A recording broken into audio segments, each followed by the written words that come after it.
اعوذ باللہ السمیع العلیم من الشیطان الرجیم بسم اللہ الرحمن الرحیم الحمد للہ رب العالمین والصلاة والسلام علی سید الانبیاء والمرسلین سیدنا و نبینا و شفیع المذنبین ابی القاسم محمد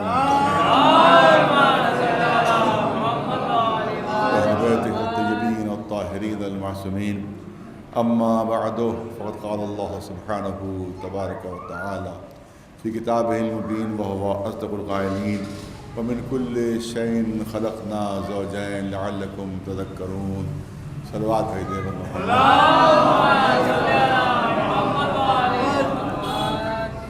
ادھر 6-7 دن سے مسلسل سفر مسلسل مجلسیں رات کی جاگ اس کی وجہ سے طبیعت بہت بوجھل یہاں تک کہ سینے میں درد زور دیتے دیتے بولتے بولتے سینے میں درد ہونے لگا تو اس کے بعد بھی ماشاءاللہ مسلسل مجلسیں یہ مجلس ہے پھر رات میں ہے پھر صبح دہلی روانگی اس کے بعد پھر باہر جانا تو اتنی مجلسیں ماشاءاللہ ہو گئی ہیں اس کی وجہ سے خاصا دقت محسوس ہو رہی ہے لہٰذا کوئی زیادہ طویل بیان نہیں ہو پائے گا جتنا اس وقت میری صحت اجازت دے گی اتنی بیان ہوگا ایک صلوات بھیج دے پر محمد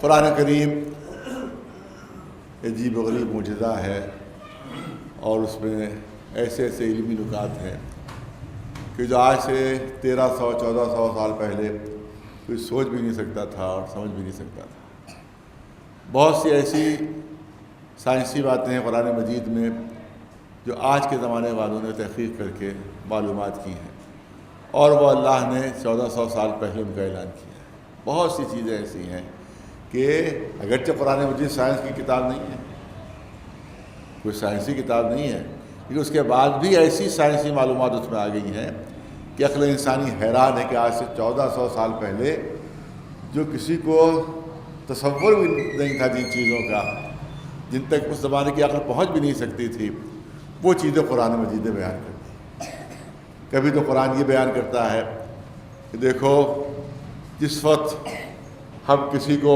گمراہی میں ڈال دیتے ہیں تو اس کو ایسا محسوس ہوتا ہے کہ جب آسمان کی بلندیوں پر سفر کر رہا ہے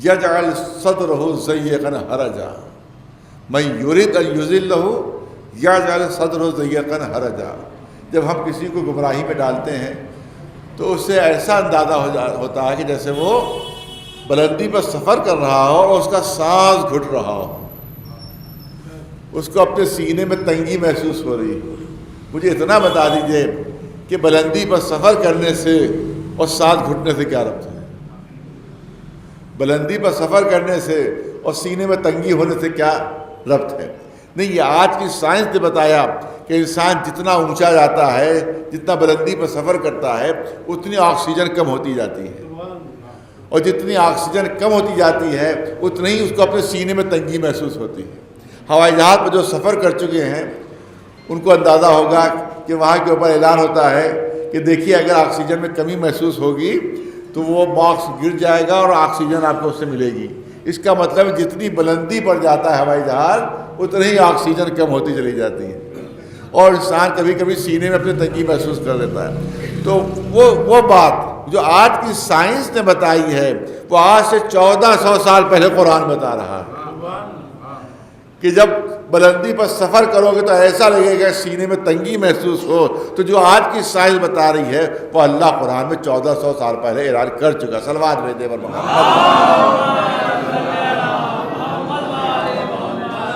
دوسری چیز جو آج کی سائنس نے بتائی ہے جو آج سے پہلے کسی کو نہیں معلوم تھی وہ آج کی سائنس نے بتایا ہے کہ انسان کو جو تکلیف ہوتی ہے وہ صرف کھال میں ہوتی ہے آج کی میڈیکل سائنس کی تحقیق یہ ہے کہ انسان کو تکلیف صرف کھال کے اندر ہوتی ہے گوشت کے اندر تکلیف نہیں ہوتی کوئی احساس گوشت میں تکلیف کا نہیں ہوتا ہے اسی لیے آپ دیکھیں کہ جب تک کوئی انجیکشن کی سوئی جب لگتی ہے تو جب تک کھال کے اندر داخل ہوتی ہے تکلیف کا احساس ہوتا ہے اور جب گوشت کے اندر داخل ہو جاتی ہے تو احساس تکلیف کا ختم ہو جاتا ہے اور اگر وہ خدا نخواستہ وہ سوئی گوشت کے اندر ٹوٹ کر رہ جائے تو آپ کو پتہ بھی نہیں چلے گا وہ سوئی ہے کہاں. وہ بہت سے کیسز ہمارے پاس آئے پہلے کے صاحب ان کو چھرے لگ گئے ہیں، تو معلوم پیٹ کے اندر ان کے چھرے لگے ہوئے ہیں، ان کو خود پتہ نہیں کہاں پر ہیں، وہ صرف ایک سے پتہ چلتا ہے کہ وہ چھرے کہاں پر ہیں، کیونکہ اگر تکلیف کو احساس ہو تب ان کو پتہ چلا ہو کہاں پر ہے۔ میرے چچا جو پاکستان میں رہتے تھے وہ ایک زمانے پولیس میں تھے، اب تو ان کا انتقال ہو گیا، ان کا کسی ڈاکو سے مقابلہ ہوا، بہت پہلے کی بات ہے، ڈاکو نے جو گولی چلائی تو ان کے وہ یہاں سے کلے سے ہوتی ہوئی گردن میں چلی گئی، اور گردن میں اتنی نازک جگہ پر وہ آئی کہ آپریشن نہیں ہو سکتا تھا اس کا۔ تو ڈاکٹروں نے کہا کہ آپ اس کو اسی طرح سے رہنے دیجیے، آپریشن ہوگا تو زندگی کو خطرہ ہے، مگر یہ اندر رہے گی ہمیشہ، کوئی آپ کو خطرہ نہیں، اس میں خطرہ نہیں۔ ان سے پوچھا جاتا تھا کہ وہ گولی کہاں پر ہے تو بتا نہیں پاتے تھے ہے کہاں پر، جبکہ گلے کے اندر تھی۔ تو اس کا مطلب ہے کہ آج کی سائنس نے بتایا کہ صرف کھال میں تکلیف محسوس ہوتی ہے، گوشت میں تکلیف محسوس نہیں ہوتی۔ اب سنیے قرآن کی آیت، دیکھیے یہ ہے معجزہ قرآن مجید کا، یہ علمی معجزہ قرآن مجید کا۔ قرآن اعلان کر رہا ہے کہ ان الذین کفروا بآیاتنا سوف نصلیہم نارا کلما نضجت جلودہم بدلناہم جلودا غیرہا لیذوقوا العذاب۔ پوری توجہ رہے، ہم یہ سمجھتے ہیں کہ جب جہنم میں گناہ گاروں کو ڈالا جائے گا تو پورے جل بھن کے راکھ ہو جائیں گے، کھال جلے گی، گوشت جلے گی، ہڈیاں جل جائیں گی، سب کچھ نہیں، کچھ نہیں۔ قرآن کیا اعلان کر رہا ہے کہ جب بھی ہم گناہ گاروں کو جہنم میں ڈالیں گے تو جب ان کی کھال جل جائے گی تو ہم دوبارہ کھال بدل دیں گے۔ ارے توجہ رکھیں، جب ان کی کھال جلے گی تو ہم دوبارہ کھال کو بدل دیں گے تاکہ وہ مسلسل عذاب کی تکلیف برداشت کرتے رہے۔ تو جو آج کی سائنس بتا رہی ہے وہ آج سے 1400 سال پہلے قرآن اعلان کر رہا ہے۔ صلوات بھیجے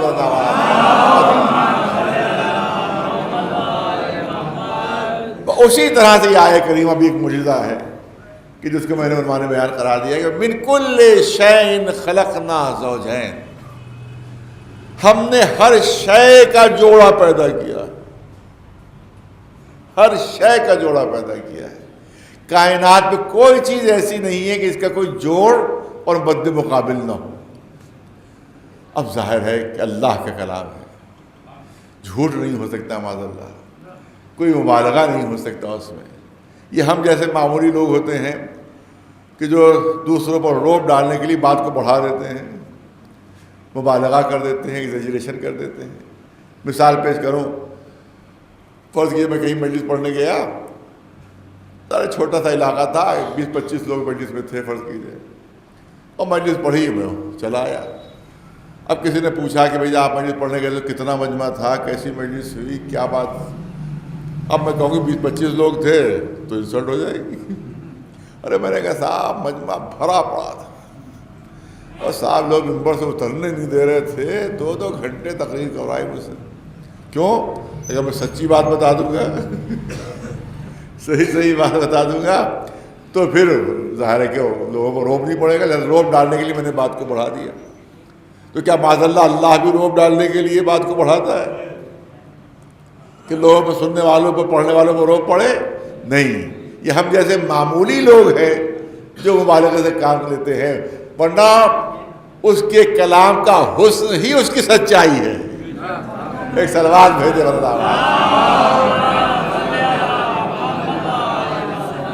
اس کے کلام کا حسن جو ہے وہ اس کی حقیقت کے دائرے کے اندر ہونا ہے، وہ اس کی سچائی ہے۔ جس طرح سے چاند کا حسن ہی اس کی جو ہے وہ ذاتی حسن ہی اس کے لیے کافی ہوتا ہے۔ جہاں حسن کی کمی ہوتی ہے وہاں پاؤڈر و مصری کا سہارا لیا جاتا ہے، اور جہاں ذاتی حسن موجود ہوتا ہے وہاں مصنوعی چیزوں کا سہارا نہیں لیا جاتا۔ توجہ رہے، ارے پوری توجہ رہے کہ جہاں کمی ہوتی ہے وہیں مصنوعی چیزوں کا سہارا لیا جاتا ہے۔ ارے بت قدوں کے لیے ضروری ہے کہ ان کو سجایا جائے تو لوگ متوجہ ہوں، مسجدوں کی سادگی ان کے جذب کے لیے کافی ہے۔ ایک صلوات بھیجے بتوں کے لیے ضروری کہ بلند طاقوں پر بٹھایا جائے تو ان کو بلندی ملے، لیکن مرد مومن کے لیے سجدے میں زمین پر سر رکھ دینا ہی بلندی کے لیے کافی ہے۔ ایک صلوات بھیجے اب آپ دیکھیں تو جن کی ذات میں، یہی پر 2-3 جملے عرض کرنا چاہتا ہوں کہ جن کی ذات میں بلندی ہوتی ہے، جن کی ذات میں حکومت ہوتی ہے کہ جن کو کوئی مصنوعی چیز کا سہارا لینے کی ضرورت نہیں ہوتی ہے، جن کی ذات میں حکومت نہیں ہوتی، وہ چاہتے ہیں تخت حکومت پر بیٹھے تو حکومت ملے۔ جن کی ذات میں بلندی نہیں ہوتی، وہ سوچتے ہیں کہ ممبر کی بلندی ملے تو ہم بلند ہوں۔ یہی وجہ تھی کہ اہل بیت سے ممبر بھی لے لیا گیا، حکومت بھی لے لی گئی، دستار بھی لے لی گئی، یہ سمجھ کر کہ شاید ان کی عزت میں کوئی کمی آ جائے، مگر ان کی عزت ذاتی عزت ہے، ان کی حکومت ان کی ذاتی حکومت ہے۔ تخت پر بیٹھنے سے انہیں حکومت نہیں ملتی، ممبر پر بیٹھنے سے ان کو بلندی نہیں ملتی، بلکہ ان کی ذات میں بلندی ہے۔ پوری توجہ، ان کی حکومت میں بلندی ہے، ان کی ذات میں حکومت ہے۔ چاہے تخت حکومت پر بیٹھے ہو چاہے نہ ہو، ان کی حکومت پوری کائنات پر قائم ہے۔ ایک صلوات بھیجو میرا نام۔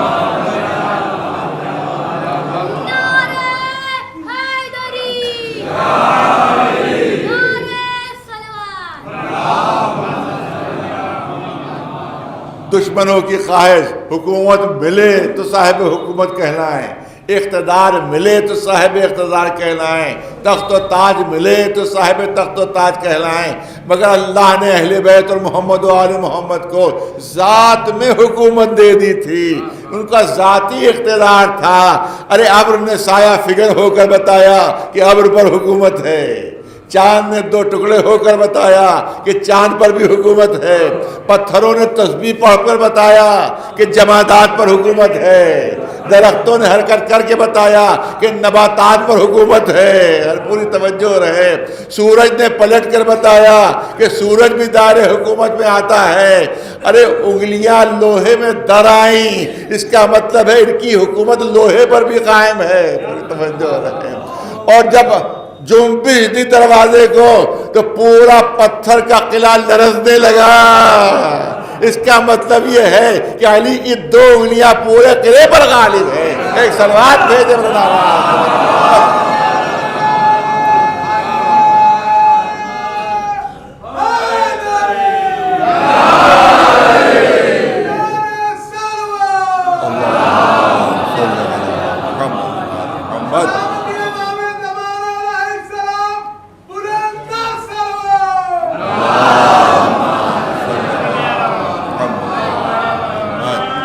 اب بس صاحبان ذوق کے لیے جملہ نظر کروں، ہر چیز پر حکومت ان کی پہلے سے قائم ہے۔ ہاتھ کے دھوون نے جواہرات بن کر بتایا، اور پانی کی سطح پر مسلح نے بچ کر بتایا کہ ان کی حکومت پانی پر بھی قائم ہے۔ صلوات بھیجے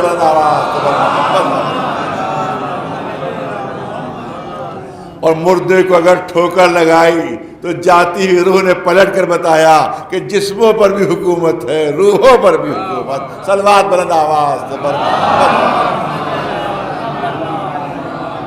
تو جہاں ذاتی حسن موجود ہوتا ہے وہاں مصنوعی چیزوں کی ضرورت نہیں ہوتی۔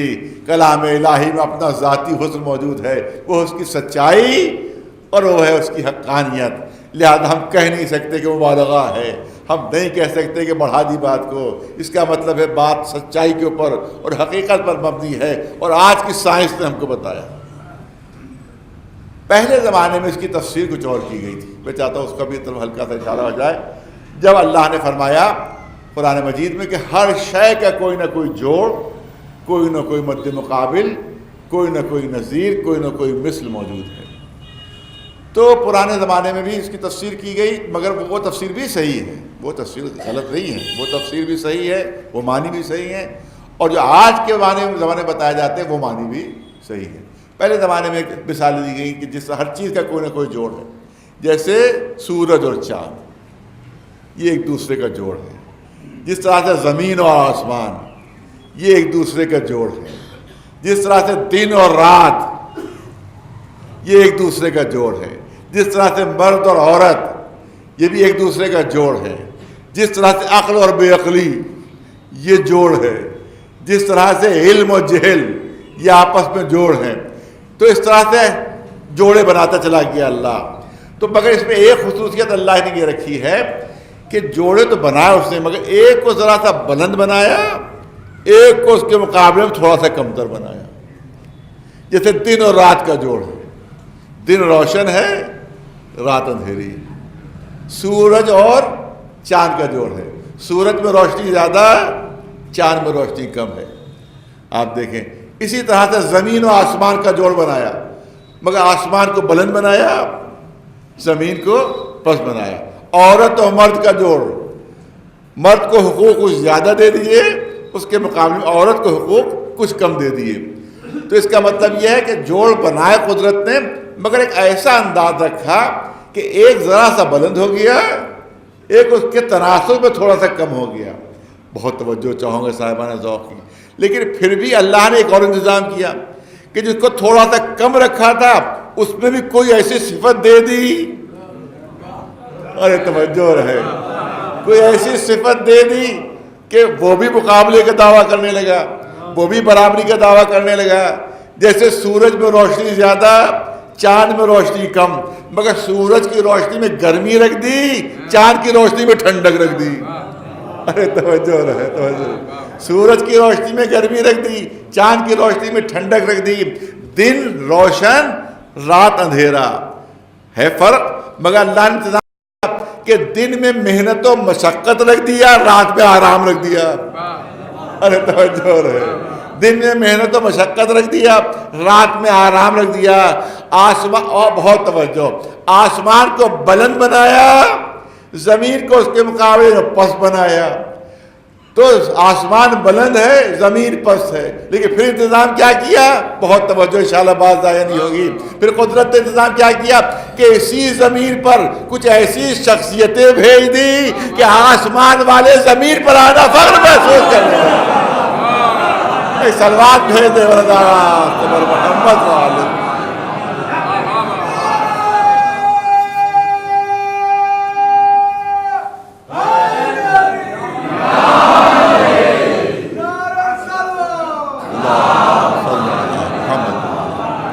آسمان بلند ہے، زمین پست ہے، لیکن زمین پر کچھ ایسی شخصیتیں آ گئیں کہ اب آسمان سے جبریل آنا فخر محسوس کر رہے ہیں، میکائیل آنا فخر محسوس کر رہے ہیں، رضوان آنا فخر محسوس کر رہے ہیں۔ اور دیکھیے ملک بن کر نہیں آ رہے ہیں بلکہ پس بن کر آ رہے ہیں۔ رضوان آ کر یہ نہیں کہہ رہا ہے داروغہ جنت ہوں، آ کر کہہ رہا ہے درزی ہوں۔ جبریل آ کر جھولا جھلا رہے ہیں، ملائکہ آ کر چکی پیس رہے ہیں، آسمان والے آتے بھی ہیں تو یہ شخصیتیں ایسی ہیں کہ ان کے مقابلے میں پس ہو جاتے ہیں۔ ایک سلوات بھیج دے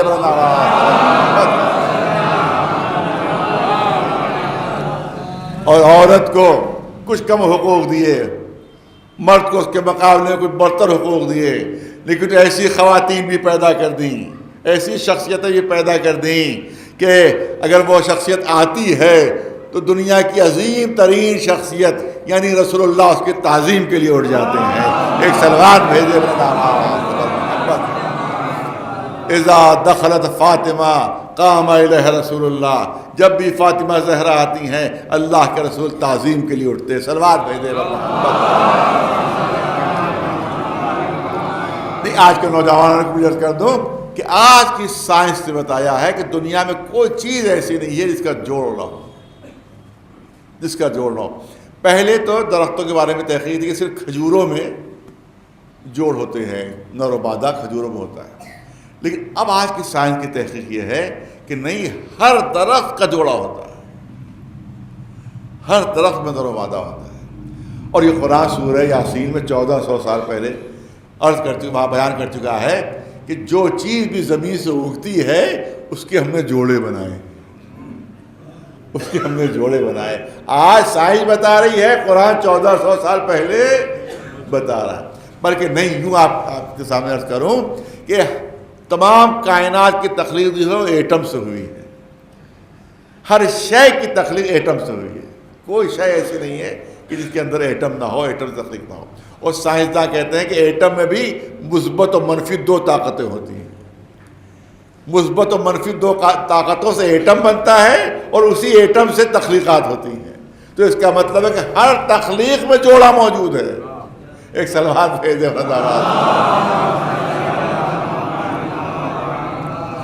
اسی طرح سے عورت و مرد کو بھی جوڑ بنایا، مگر اس کے ہرگز مردوں کو یہ غلط فہمی نہ ہونا چاہیے کہ ان کا مرتبہ عورتوں سے بلند ہے.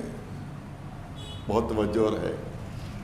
مرتبہ مردوں کا عورتوں سے بلند نہیں ہے، بلکہ نظام حیات چلانے کے لیے ان کو کچھ اختیار زیادہ دے دیا گیا ہے. مرتبہ بلند نہیں ہے، کیونکہ اگر مرتبہ بلند ہوتا تو پھر جنت میں بھی مردوں کا مرتبہ بلند ہوتا، عورتوں کا کم ہوتا. لیکن جنت میں برابر ہے، درجہ برابر ہے. وہاں کردار کی بنیاد کے اوپر مرتبہ ملے گا، عورت اور مرد کی بنیاد پر نہیں ملے گا. توجہ رہے. میں یوم زینب میں کبھی میں نے یہ بات پیش کی تھی، یہاں بھی پیش کر دوں کہ جس وقت یہ حکم وراثت آیا کہ مردوں کا دوہرا حصہ ہوگا، عورت کا ایک گہرا حصہ ہوگا، تو مردوں نے رسول اللہ سے جا کر مطالبہ کیا، اے اللہ کے رسول، جب دنیا میں وراثت میں ہمارا دوہرا حصہ ہے تو جنت میں بھی دوہرا ملنا چاہیے. جنت میں بھی دوہرا حصہ ملنا چاہیے. عورتوں کو ایک گہرا ملے جنت میں حصہ، ہمیں دوہرا ملے. جب خواتین کو خبر ہوئی تو انہی نے رسول کو پیغام پہنچایا، یہ اللہ کے رسول، ہمیں ان کی بات منظور ہے، مگر شرط یہ کہ جہنم میں بھی ان کو دوہرا ہی ملے. ایک سلوات بھیجے والا.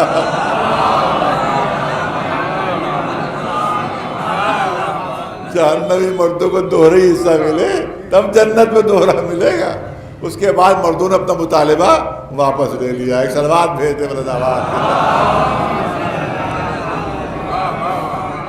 جو حقوق اسلام نے دے دیے ہیں کوئی سوچ بھی نہیں سکتا، تصور بھی نہیں کر سکتا.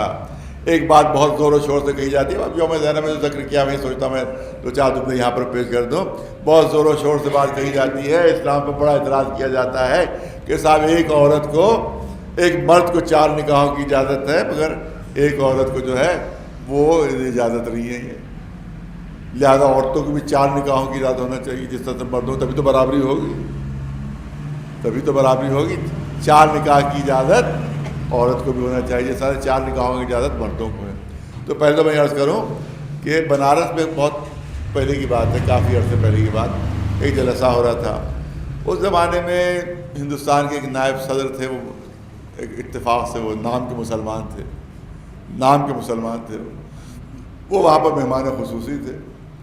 اب انہوں نے وہاں پر تقریر کرنا شروع کی کہ دیکھیے صاحب، یہ بہت پرانے زمانے کا قانون ہو گیا یہ کہ مرد جو ہے وہ 4 شادیاں کر سکتا ہے، عورت 4 شادیاں نہیں کر سکتی.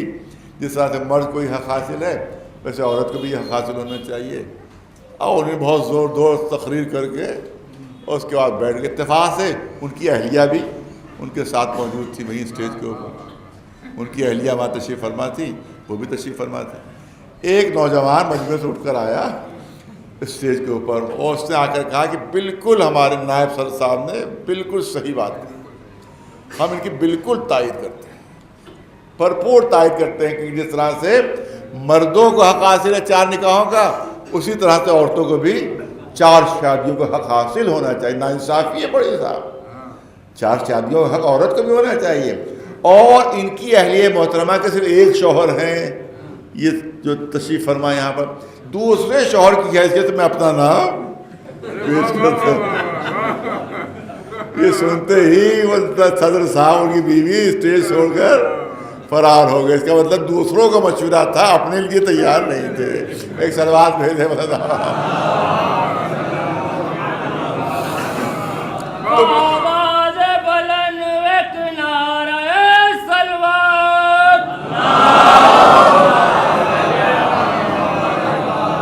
بس زیادہ وقت نہیں لینا ہے. بس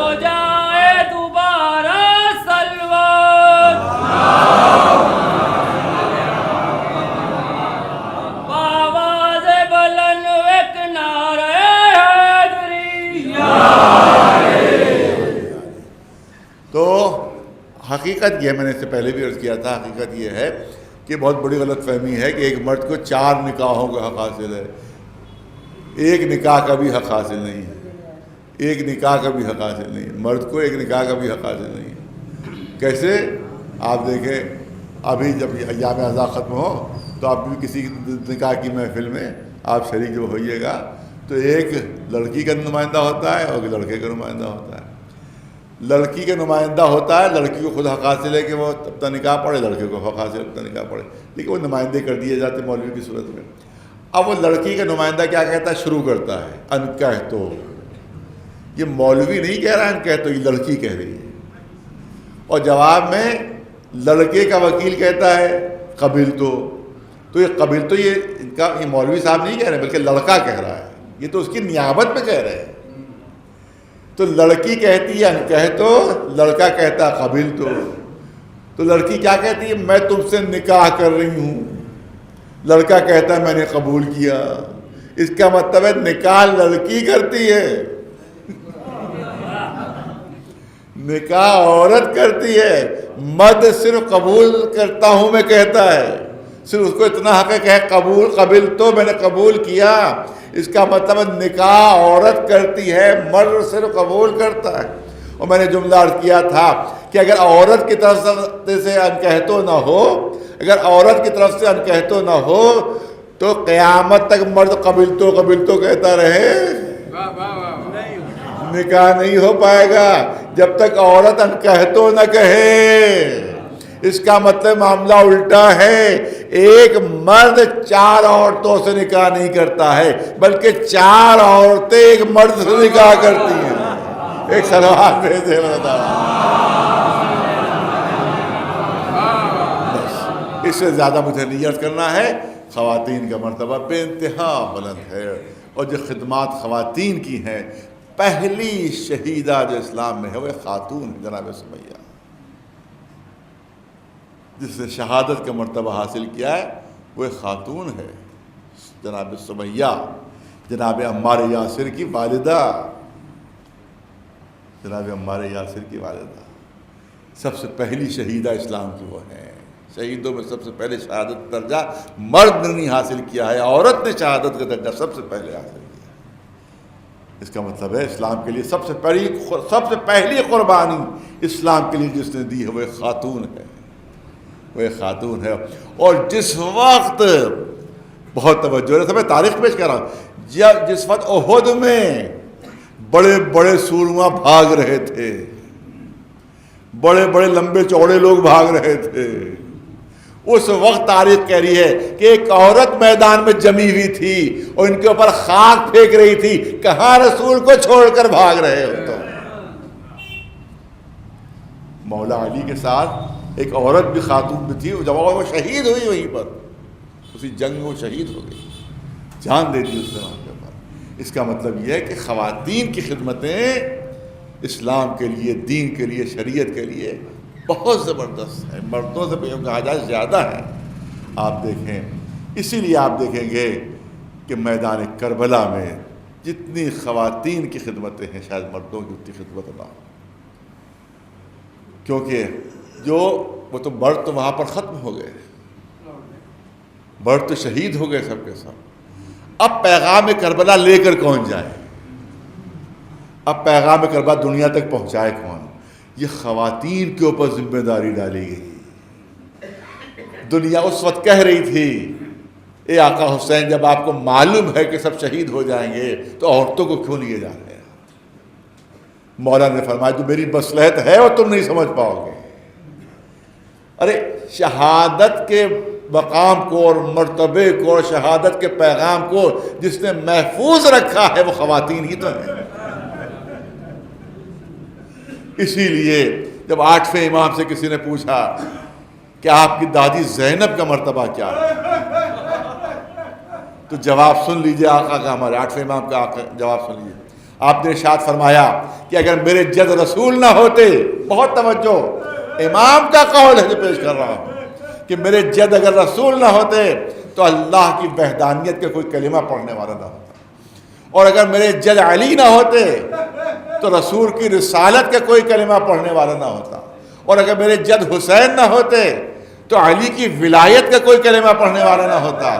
لیکن سن لو کہ اگر میری دادی زینب نہ ہوتی تو نہ اللہ کی وحدانیت باقی رہتی، نہ رسول کی رسالت باقی رہتی، نہ علی کی امامت، نہ حسین کی شہادت۔ یہ جناب زینب ہیں کہ جنہوں نے اپنی قربانیاں پیش کر کے سب کچھ بچا لیا ہے، سب کچھ بچا لیا ہے. اور ان کی اہل بیت میں اگر دنیا میں اگر دیکھا جائے تو سب سے بڑی قربانیاں کربلا والوں کی. دنیا میں اگر دیکھا جائے تو سب سے بڑی قربانیاں کربلا والوں کی ہیں. اور اگر اہل بیت میں دیکھا جائے تو سب سے بڑی قربانی جناب زینب کی. کیوں کیسے؟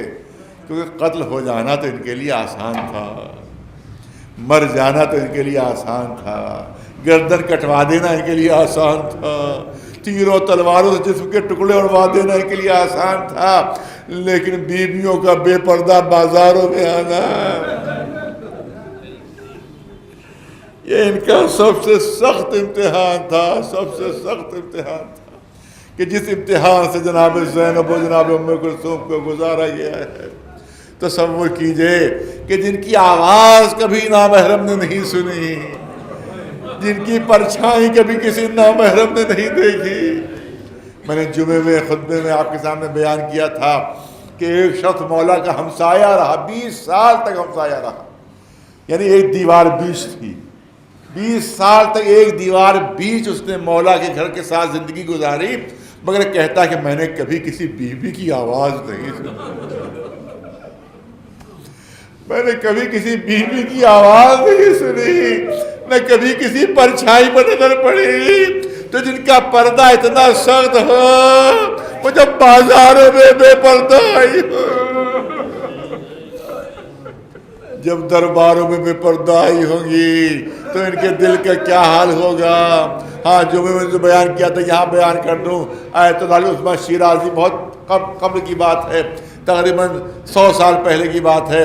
ایران کے بہت زبردست برجا تھے. وہ ایک ممبر پہ ایک ذاکر جو ہے وہ مجلس پڑھ رہے تھے, انہوں نے کربلا کے مصائب بیان کرنا شروع کیے. لوگوں نے گریہ کرنا شروع کیا. جیسے انہوں نے جملہ کہا کہ علی کی بیٹی زینب دربار کوفہ میں لائی گئی,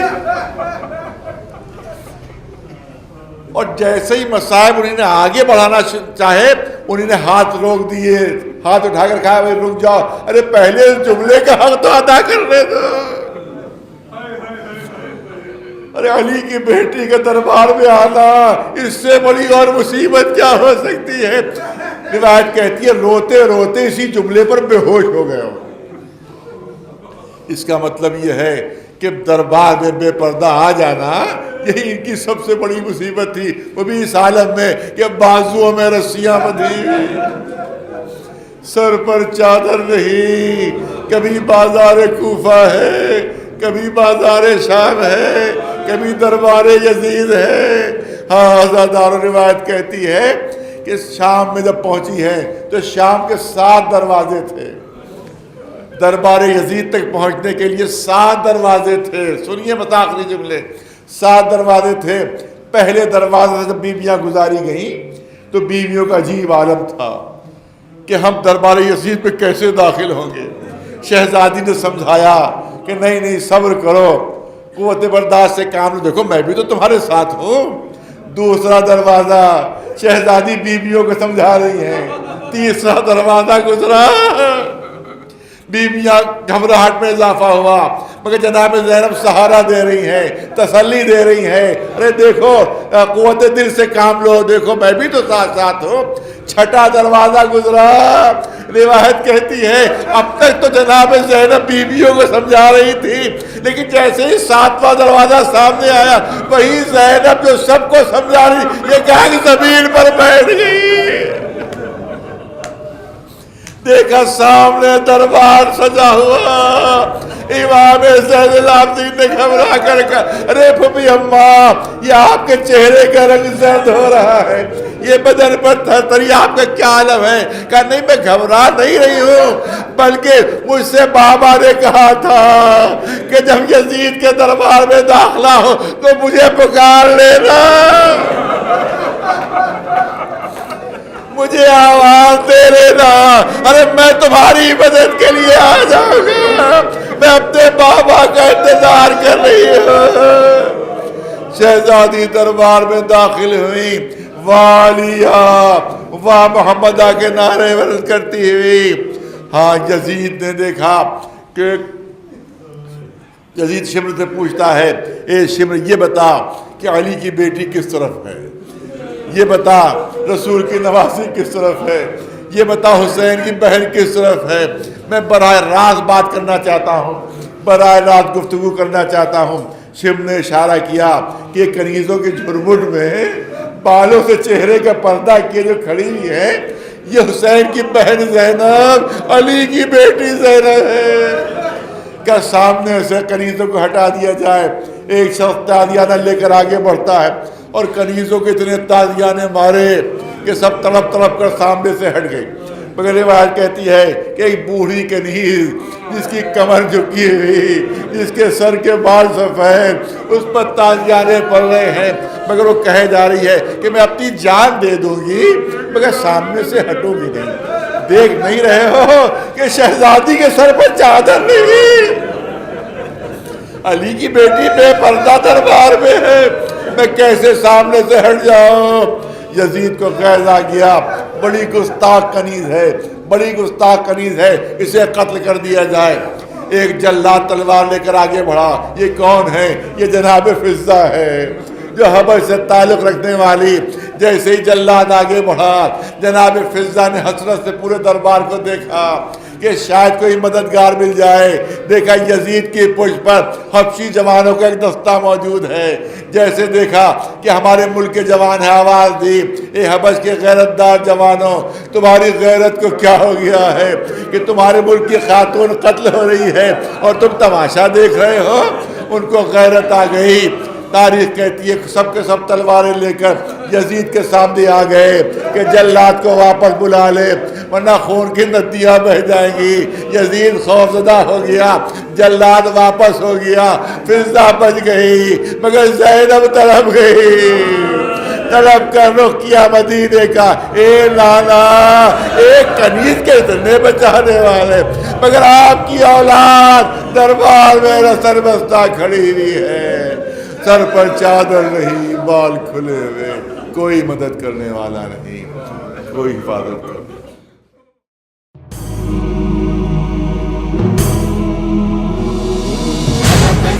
حسين